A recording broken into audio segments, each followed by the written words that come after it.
السلام عليكم ورحمة الله وبركاته. عن أبي ذر رضي الله عنه قال رأى رسول الله صلى الله عليه وسلم شاتين ينتطحان فقال.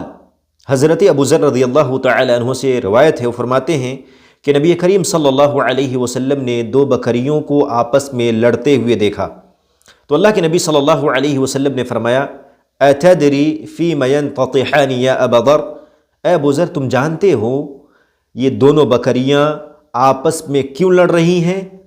تو حضرت ابو ذر غفاری رضی اللہ تعالی عنہ فرماتے ہیں قلت لا، میں نے کہا کہ میں نہیں جانتا اے اللہ کے نبی صلی اللہ علیہ وسلم.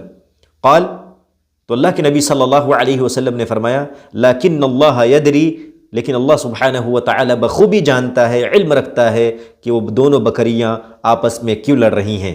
وَسَيَحْكُمُ بَيْنَهُمَا، اور اللہ سبحانہ و تعالی ان دونوں کے درمیان فیصلہ کرے گا. کب؟ بروز قیامت. میرے بھائیو، اس حدیث کے اندر اللہ سبحانہ و تعالی کا علم پتہ چل رہا ہے، علم ثابت ہو رہا ہے. اللہ سبحانہ و تعالی ہم تمام لوگوں کی حرکات و سکنات سے بخوبی واقف ہے. دو بکریاں جب آپس میں کس لیے لڑ رہی ہیں اس کا علم اللہ سبحانہ و تعالی کے پاس ہے. تو اللہ سبحانہ و تعالی کس چیز کے بارے میں نہیں جانتا؟ تمام چیزوں کے بارے میں جانتا ہے. اسی لیے میرے بھائیوں، اللہ تعالی ہمارے دلوں کے بھید کو جانتا ہے. ہم کسی کے توہ میں نہ لگیں، اس کے دل کی بات جاننے کی کوشش نہ کریں.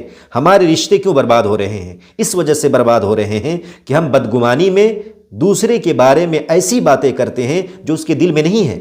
ہمارے دل میں کیا چل رہا ہے آپ میرے بارے میں نہیں جانتے. آپ میرا سگا کیوں نہ ہو، آپ میرا قریبی کیوں نہ ہو، آپ میرے دل کے بارے میں نہیں جانتے. اس لیے ضروری ہے کہ آپ ان تمام چیزوں سے رک جائیں جو چیزیں آپ کے رشتے کو ختم کر رہی ہیں.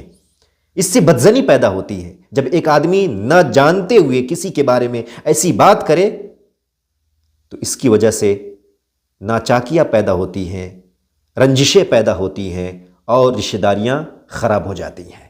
تو دلوں کا بھید اللہ سبحانہ و تعالی جانتا ہے، اس کے بارے میں آپ کو جاننے کی ضرورت نہیں ہے. اللہ سبحانہ و تعالی بخوبی علم رکھتا ہے. اللہ تبارک و تعالی ہم تمام لوگوں کو صحیح عمل کرنے کی توفیق عطا فرمائے. آمین. وصلی اللہ علی نبینا محمد وعلی آلہ واصحابہ اجمعین. والسلام علیکم ورحمۃ اللہ وبرکاتہ.